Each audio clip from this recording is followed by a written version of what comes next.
Thank you for joining me for my presentation of the Environmentalism and Media Ecology PechaKucha, an eco-critical perspective of new media.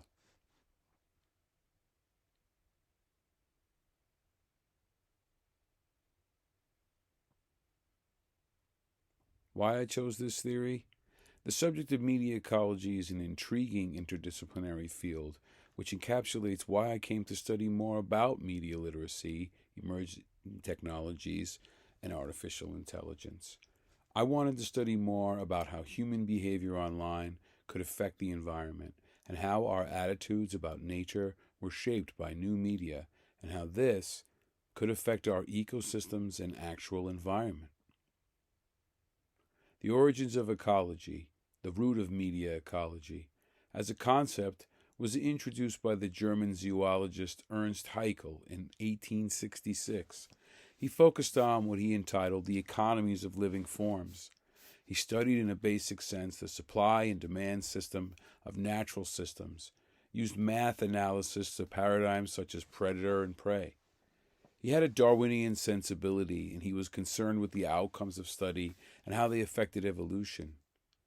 Media ecology, in the practice of media, found its way to multiple fields, including ecosystems, evolution, and behavior. Marshall McLuhan purported, "Media is the message," and he was speaking to the way we communicate, what we choose to, and how it affects our everyday world and lives, our environment.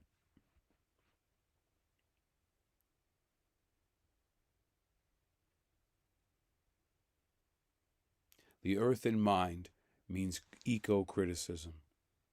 The author Lawrence Buell, in his work, The Future of Environmental Criticism, Environmental Crisis and Literary Imagination, offered that eco-criticism was viewing anything, including media, with concern for the well-being of the Earth being of first concern, or simply stated, keeping a personal environmentalism as its praxis, which is a very fancy word for practice.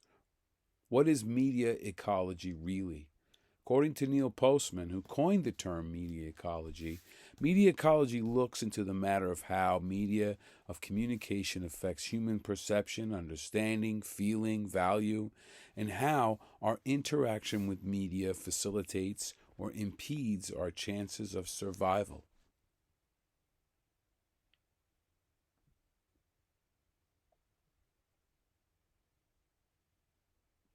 New media theory may be good, may be bad. The idea of new media within the sphere of media ecology has come about with the concept of the new media theory. New media, such as social media and other sources of information within emerging tech, make it ever increasingly challenging to keep up with the digital world and participate as a literal member of the online community and be literate. The new media theory considers the good and bad of it all, from Neil Postman's idea. Environmentalism online. The effects that the usage of social media have upon our relationship with nature have both good and bad elements to them. On one hand, they offer us a way to share and learn about the outdoors as a wellness modality.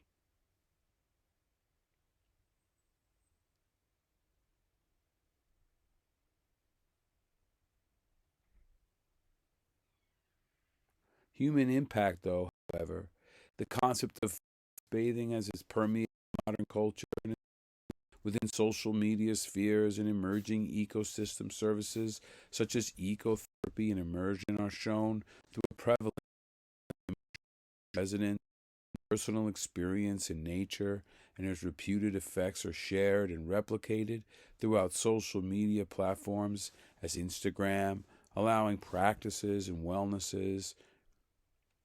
But also there are implications for Earth, because people have a way of behaving like animals, in that they can flock in a herd, causing a stampede upon fragile ecosystems in search of getting somewhere before they can't. It's called doom travel. Pictured here is the Peekamoose Blue Hole in the Catskills after a social media sharing event caused an unprecedented flooding. A river runs through it, and they ran to it. Similarly, Did you know, as a result of the making of the movie A River Runs Through It, there was a 120% increase in fly fishing in 2 years, and a matching 120% increase in tourism in Montana generated by the movie? This is just a small example of how media can cause environmental impact. And some people get upset at Cairns, as they are representative of copycatting. Future considerations. As in ecosystem ecology, the relationships which exist within the ecology of media are complex. They're not static, making these relationships hard to formulate or interpret. Ecologists have often stated that it is challenging to test ecological theories. This makes understanding the future effects that new media will have upon humans and the environment challenging as well. What questions does this spur?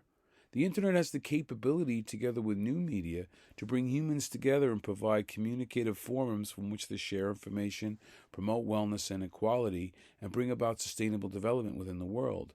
This represents tremendous power. But what of our own health and that of the earth?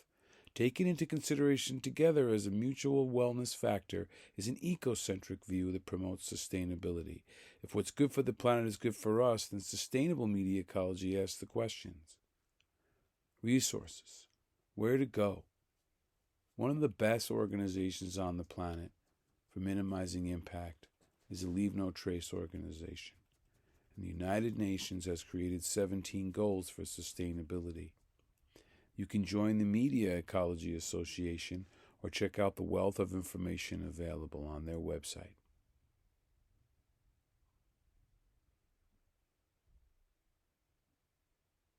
Thank you on behalf of the Earth for viewing my PechaKucha. My hope is that as eccentric users of Metro and emerging tech, we can see that the virtual World Wide Web mimics the World Wood Wide Web in the intermediary relationships within its community and its individuals, demonstrating the power of diversity and the recognition of the meaning potential found with increasing new media literacy and increased awareness of media ecology and sustainable development in the world. Thank you.